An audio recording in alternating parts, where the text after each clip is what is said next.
joining me now to talk a little bit more about what we've seen at the DNC and also the all-important issue of immigration that has been in the headlines is the former mayor of Los Angeles, Antonio Villaraigosa. Thank you so much, Mayor, for joining me.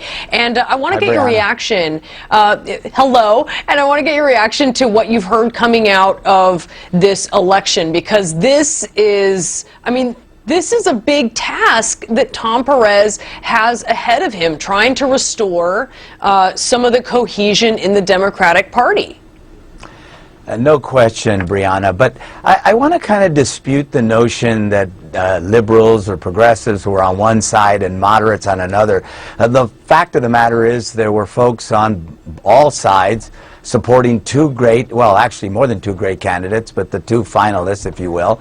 And in the end, a united party. That doesn't mean that there won't be debates, that there won't be discussions around strategy. But Mayor, when you had Tom Perez elected, when you had it announced that he was the nominee there before he appointed Keith Ellison as the deputy by motion, you had people yelling in protest in the back of that room because of Tom. I heard the yelling. I've been in a few victory nights and also a night where I lost, and people do that. But you were at the convention too. I mean, we saw in a way that we have. That's right. So we have seen, and so you saw in a way that we have not seen at other conventions, a division. There were protests there from Bernie Sanders supporters. There has been a lot of tension. I mean, I understand you're saying there needs to be unity, but to say at this point that there is unity, isn't that sort of ignoring some of the clear disunity that we've seen? Actually, I thought both individuals ran a great campaign. They talked about the important issues facing the nation, the need for us to come together. I'm not a Pollyanna suggesting that there isn't disagreement in the party. Of course there is. There's never been unanimity. And I've been going to conventions since San Francisco, I think 1984. But there's clearly two leaders who are willing to work together to unite the party. You heard Chairman Perez talk about the importance of going on a listening tour, hearing from people about what we need to do going forward. And I thought it was a really great moment for the party. I've heard some people say when they look at a little bit of that tension and the need to unify the party, they've said, you know what it really comes down to is having a candidate come out here in 4 years who is someone who can unify the party, someone that even if there are some folks who maybe aren't on board with all of their policies, this is at least someone who can convince them that they are the better option in a way that, for instance, then Senator Obama did back in 2008. You did certainly have some divisions then between the Hillary Clinton side and the Obama side. Is that how you see it, that what this really requires is kind of that talent to come in?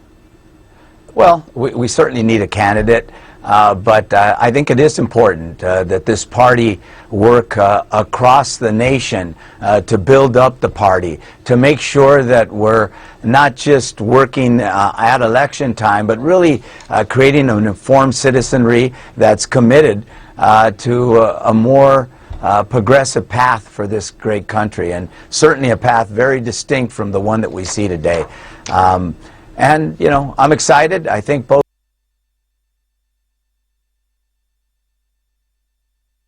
individuals are going to work together, and we're going to get behind a candidate, but there's a lot of immigration, an issue that is certainly very important to you and so many millions of Americans as well.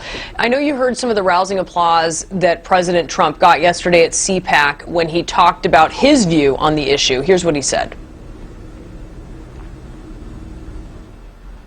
We're getting bad people out of this country. You look at the statistics and you actually look back at President Obama, who earned the moniker from some on the left as deporter-in-chief, and he actually deported more people of the kind that Donald Trump is describing, people with records, really, serious crimes, drugs, violent crimes. You see there the numbers. President Obama deported almost about a million more people than George W. Bush did. When you hear him saying that, and you also hear so much panic because many people are looking at the new regulations that give expanded abilities at the local level to deport. What do you think is really happening now compared to what happened under President Obama, which was pretty robust anyways?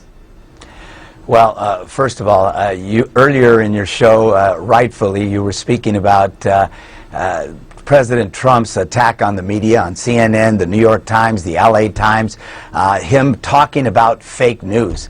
Well, in point of fact, according to the Washington Post and Political Fact, virtually everything, 75% of the things that came out of his mouth during the campaign was fake, a misrepresentation of fact. Another one was just yesterday. When you hear this man say that these people were getting out the bad hombres, the criminals, in point of fact, according to the National Academy of Science, in a very authoritative study, immigrants commit 5 times less crimes than native-born people. That's just a fact, and that includes Mexican immigrants. The fact is, we spend more at the border than we ever have in our history. That's a fact. He's going to increase the ICE by 10,000 officers. We already spend more on border enforcement than we do for the FBI, the ATF, and the DEA. So, in point of fact, what they're doing is they're rounding out people who have been, in the case of a woman, a victim of domestic violence, coming out of court, people who have gotten parking tickets, jaywalking. That kind of thing, frankly, is just wrong. Let's fix this broken immigration system. Mayor, I'm so sorry. I'm up against a break here. Former Mayor Villaraigosa, we certainly appreciate you being with us and sharing your thoughts on new leadership in the Democratic Party and also immigration. A quick break and we'll be right back.